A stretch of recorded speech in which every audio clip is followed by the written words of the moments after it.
Hello विद्यार्थियों, आज हम पढ़ेंगे कक्षा 2 में विषय हिंदी पाठ 7 आम।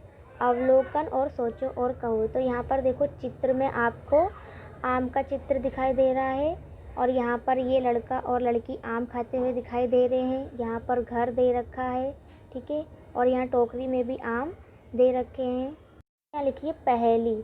तो यहाँ पर आपको पपीता, तो इस तरह से नाम लिखना रहेगा, पपीता।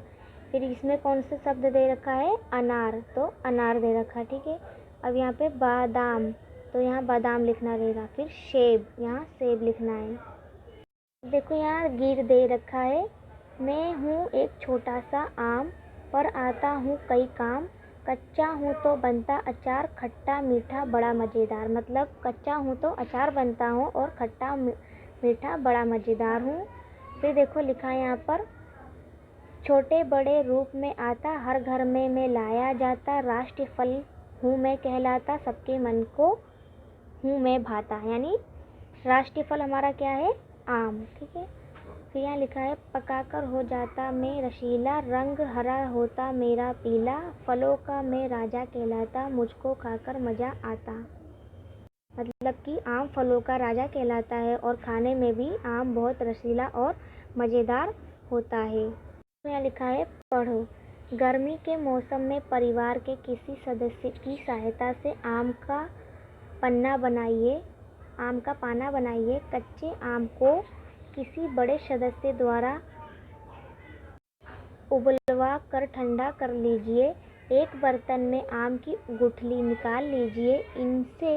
इसमें ठंडा पानी, पीसी चीनी, काला नमक और भुना हुआ पिसा हुआ जीरा डाल लीजिए। बर्फ डालकर पीजिए। बताइए इसका स्वाद कैसा लगा। देखिए यहाँ पे भी लिखा है, पढ़ो। बगीचे की मिट्टी में एक बीज दबा पड़ा था। बरसात पड़ने से मिट्टी गीली हो गई, मिट्टी से नमी आ गई, बीज भी गीला हो गया। 2-3 दिन के बाद बीज बाहर दिखाई दिया।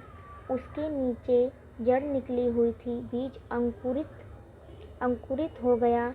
अंकुरित बीज में से 2-3 पत्ते निकले, ठीक है। फिर लिखा है, समय बीतने पर जड़ जमीन में गहराई तक पहुंच गई। ऊपर छोटी छोटी डालियां भी निकली। डालियों में पत्ते आने लगे। पौधा ऊंचा और बड़ा होने लगा। उसकी डालियां मोटी होने लगी। नई नई डालियां बढ़ती गईं। इस प्रकार उस नन्हे से बीज में से कुछ वर्षों में विशाल पेड़ तैयार हो गया, ठीक है।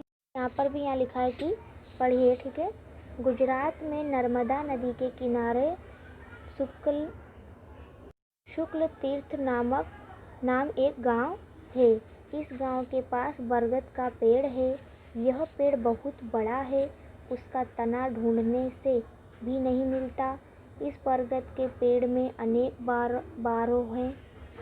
उन पर बच्चे झूला झूलते हैं। इस बरगद को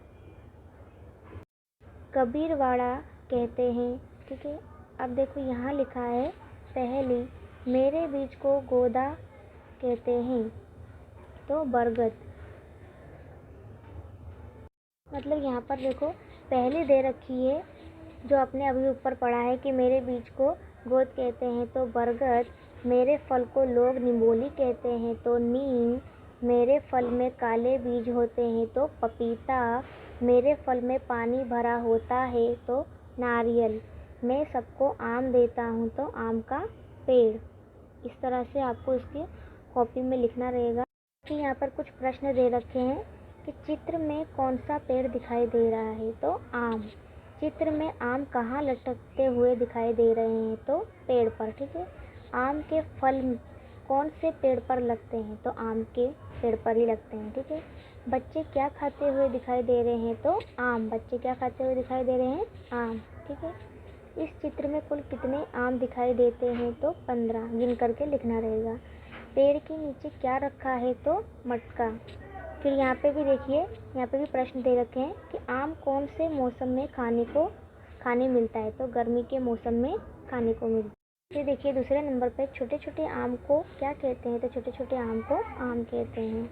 तीसरे नंबर पे देखिए, आम के बीज को क्या कहा जाता है, तो आम के बीज को गुठली कहा जाता है।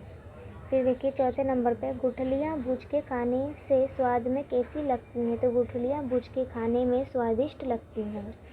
नीम के बीज को क्या कहते हैं? तो नीम के बीज को निबोली कहते हैं। फिर कच्चे आम किस रंग के होते हैं? तो कच्चे आम हरे रंग के होते हैं। इन प्रश्नों को आपको अपनी कॉपी में लिखना रहेगा। अब देखिए यहाँ पर भी प्रश्न दे रखा है कि बीज कहाँ दबा पड़ा था? तो बगीचे की मिट्टी में। फिर दूसरे नंबर पे देखिए, मिट्टी गीली कैसे हो गई? तो बरसात के कारण। गीली मिट्टी के कारण बीज के नीचे से क्या निकला? तो बीज के नीचे से जड़ निकली हुई थी। फिर देखिए, अंकुरित बीज में से क्या निकला? तो 2-3 पत्ते निकले हुए थे। जमीन में जड़ गहराई तक पहुंचने पर टहनियों पर क्या लगने लगे? क्या आने लगा? तो छोटी छोटी डालियाँ। इन प्रश्नों को भी आपको अपनी कॉपी में लिखना रहेगा।